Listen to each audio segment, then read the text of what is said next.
5 வருஷத்துக்கு முன்னாடி இதே ரம்லான் நடந்த ஒரு நிகழ்வு எனக்கு இப்போ நல்லா நினைவு இருக்குது. என் பொண்ணு ரொம்ப குட்டியாக இருப்பான். நான் வழக்கமாக கிளினிக் முடிச்சு மதியம் 2:30 மணிக்கு வீட்டுக்கு வர்றேன். வந்துன்னு ஓடி வந்து கட்டி பிடிச்சிட்டான். ரொம்ப டயர்டாக இருந்தான். மடியில் படுக்க வச்சுருந்தேன். நோம்பு இருக்குன்னு எவ்வளோ நேரம் தான் இருக்குது, ரெகுலராக நோம்பு வச்சுட்டு இருக்கிறா. அவளுக்கு தெரியும், தெரிஞ்சிருந்து கேட்குறான்.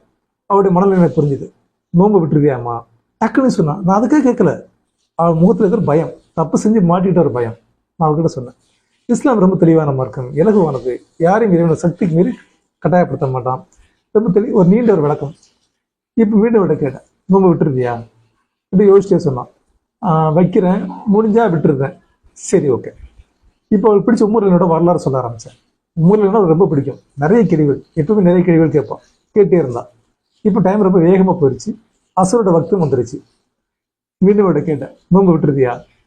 நான் விட மாட்டேன், இன்னும் கொஞ்ச நேரம் தான் இருக்குது, 1.5 மணி நேரம் தான் இருக்குது, நான் நோம்பு வைப்பேன். இப்போ நோம்பு திறக்க டயத்தை அவளே சொல்கிறான்.